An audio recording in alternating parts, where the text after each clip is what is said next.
First stop is this one. Original Shanghai Fried Siopaw. Anong skincare ng saging? Native. Food vlogger yarn. Hindi ako food vlogger guys ha. Sawadee-kap. Ang witty ng pangalan nila, Sawadee-kap. Masarap. Lahat kasi sa akin masarap. Sabi dyan, Binondo oldest fast food. Wonton mami. Gusto ko ng daddy. Joke lang. Yung pinakamatagal ko talaga is sa Norway. 3 buwan. 3 buwan? Sinasabi ko, nag-goal ko maka 30 countries before I turn 30. So, nasa 15 pa lang tayo ngayon. Yes, Bessie, napatayin ka na naman. Yung mga tinitingnan mo, tinitingnan ko rin.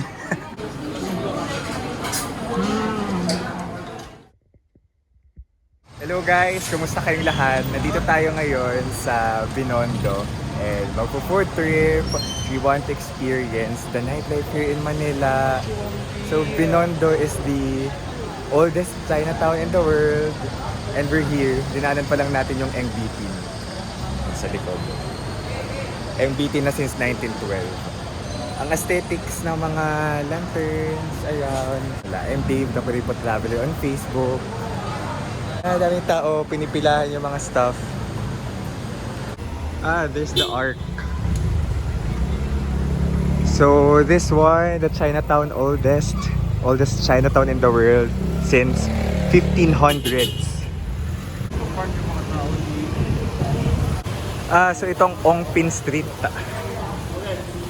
First stop is this one, Original Shanghai Fried Siopaw since 1985. Ang nakakatawa dito sa Binondo kasi yung mga kainan ay luma talaga, like matatagal na. So walang pila ngayon, it's almost 7.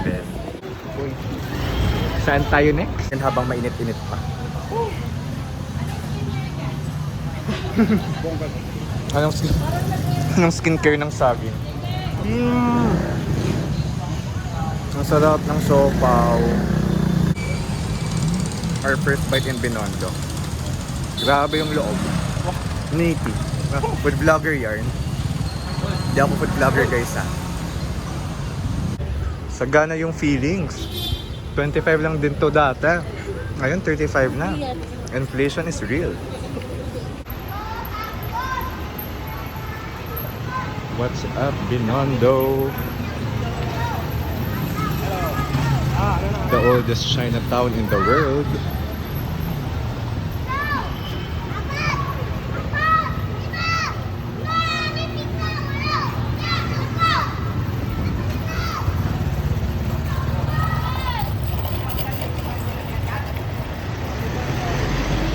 Nandito tayo sa isang milk tea store. We bought this one, Sawadee Chayen. I think this is Thai milk tea. So nasa 149 each. Wala na yung 500 challenge natin. Lugi na tayo sa 500 challenge. Yun natin magic yun. 70, 200 na yun. Kulang pa ng isa na. Or no? Eh, di ba ako nakapag-order? Di ba dalawa yung na-order ko? Isa lang yung na-order ko, no? Sawadee-kap. Ang witty ng pangalan nila, Sawadee-kap. Sige, let's go. Masarap. Lahat kasi sa akin masarap. Masarap. Saan tayo, Beshi? Dito ba? Diretso lang. Refreshing kasi kanina pa ako. Lasang Xingfutang ng Taiwan.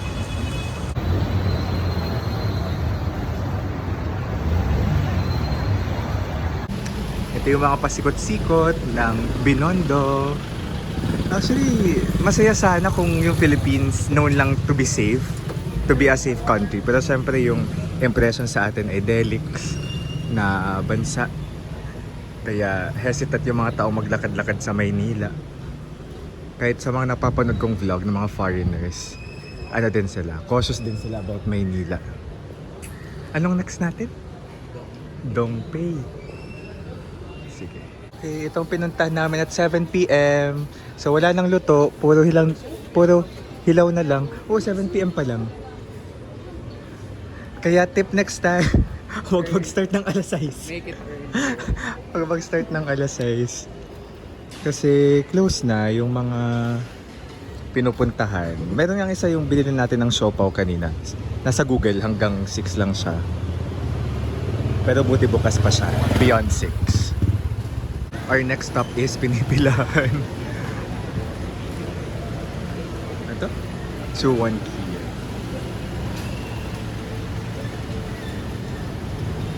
Masaya maglakad-lakad dito sa Binondo. This is the nightlife. Oo, kita sa'yo, Beshi. Oo. Kita ko. Alright, pumila tayo dito ng mga 7:10. It's already 7:14. And we're still here. Sabi dyan, Binondo always fast food. Kapag may Binondo kayo, pwede na kayo hindi kumain. Kasi yung mata nyo busog na agad. Ang daming cute na chinito dito, guys. Si Changgyu. Changgyu Opa!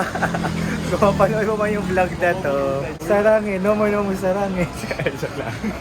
Pero sana Changgyu Opa, magkita tayo sa Korea. Malapit na tayo. Anong oras na? 7:45. Okay, mga 30 minutes na pagpila. 40 minutes sa pagpila. We're here. Pork asado. Ha? Okay. May AC. Ito yung ano natin. Menu. Saan dito? Pork asado. Gusto kong may may presyo na. Kiampong beef wonton mami. Okay na yan. Ma-achieve natin yung 500 challenge natin. Yung kampong rice ba yun? Parang rice yun eh. Search ko nga. Ang order natin, kiampong, pork asado na 140 pesos. Ano pang iba dito? Ano pang order natin, Beshi? Wonton mami. Gusto ko ng dali. Joke lang. Tapos, pork dumpling. Okay. Sa'yo, no? Pili ko masarap yun. Yung chicken chinoy. Okay. Wonton mami to, no? Wonton mami and kiampong.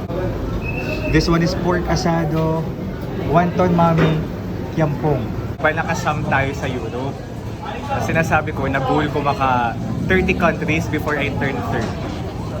So nasa 15 pa lang tayo ngayon. Ayun, nasa China tayo ngayon. Baka pang 16 na to. Joke lang. Chinatown. Anong tanong mo? Ay, nakapanak lang ako ng Taiwan. Kailan ka nag-Taiwan? Pero sa airport lang. So, hindi siya considered. Kumbaga, tawag doon layover. Layover Taiwan. Ilang oras? Anong mga countries in Europe? Netherlands, Belgium, France, Switzerland, Italy. Siyempre, I consider different states, si Vatican, and then Germany, Anong sino sa Germany? Frankfurt. Ano pa ba yung iba doon? Koblenz. Meron pang iba. Cologne. Dami. Tapos ano pa mga napunta ko? Luxembourg. And then Monaco.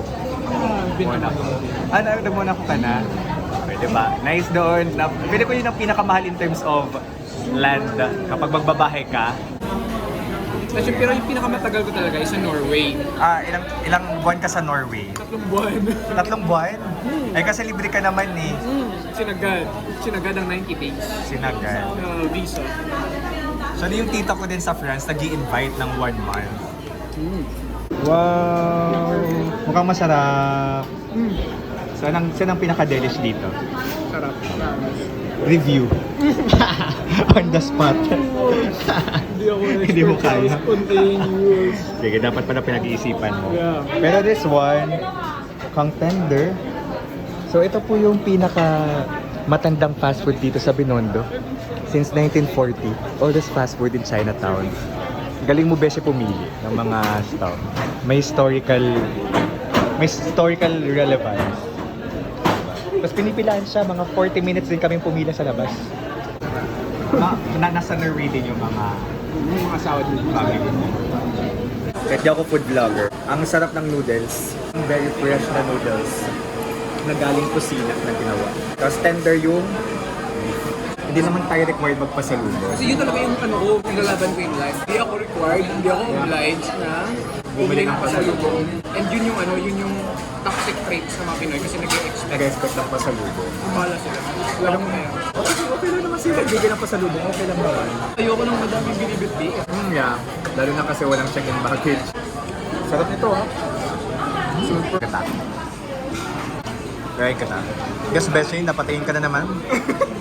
Yung mga tinitingnan mo, Nakita ko lang kasi dito sa peripheral. yung mga tinitingnan mo, tinitingnan ko rin. Nakita ko lang ito doon. Nakita ko, tsyung! Shaolong bao ba to? Or pork daw? Hindi, dami. Pero parang may tubig sa loob.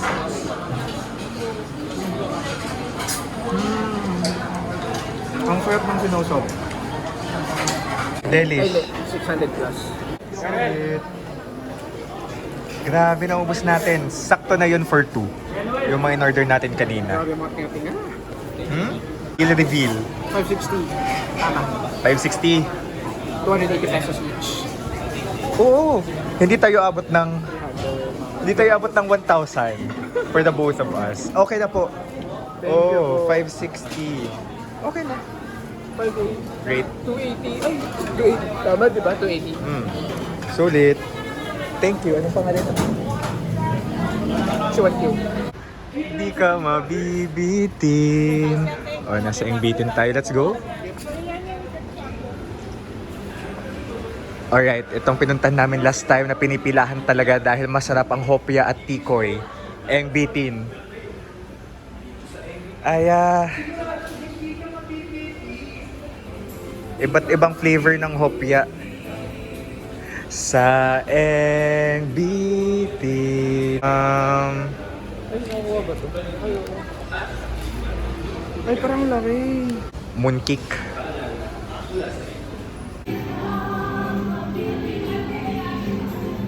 For our dessert, Ingbitin. Mooncake. Nakaka-LSS tong ano nila. Soundtrack. Ito, our dessert. Sabi niya, pwede pa picture tayo. Tapos yung ginagamit niya is yung dito pa.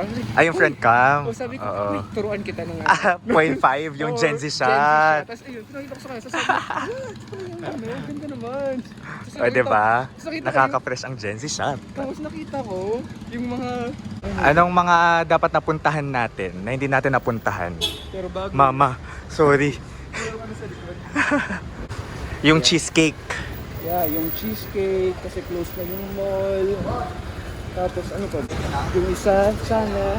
Yung dumplings. Oo, yung dumplings. Oo. Kasi ubos na. Anong pangalang cheesecake? Chubibo? Ano? Chubabu? Chuboba? Uy, may tuktok. Oo, may Santa Cruz Street ata to. Ay, di ba gusto munang dumaan sa simbahan? Okay. We're really in Chinatown kasi nakakarinig tayo ng mga nag-Chinese. Magkano ginastos natin in total? 563. Per person? Hindi naman. Ewan ko, hindi umabot. Basta hindi umabot ng 1,000, no? Hindi umabot ng 500. 500 per person? Yeah. Okay, I Hindi think umabot. i-compute ko na lang tapos siguro idadagdag ko lang dito. Ngayon alas 9 na. Parang okay lang naman maglakad-lakad dito sa Chinatown. Kailangan nyo lang mabutan yung LRT. Tapos tama ang sasarap ng pagkain dito. Tapos kung gusto nyo mag-sightseeing ng mga cuties, ayun, mga chinito, Bayang Constantino. Okay. Tapos ang nakakatawa dito kasi mga lumang hindi ko mga institusyon ng mga kainan. Institution. Oo, mga na-discover, itinayo noong 1900s. So, masarap talaga. Ang pinaka-favorite kong nakain ay yung wonton mami, the siopaw. So, thank you so much guys for watching. Alam ko may kilang vlog na to, pero gusto ko lang ipakita yung, siyempre, yung buhay dito sa heart of Binondo. Thank you guys for watching. This is Manila. This is Manila at 9. Mga seaman yan. Seaman? Yes. Yung alin? Yeah. Yung ganyang fashion. Ganyan po. Seaman fashion. Saya, guys, saya magbinondo sa gabi. Kaso, dapat magpunta kayo dito hapon siguro para hindi close yung kainan na target ninyo. Let's go! LRT!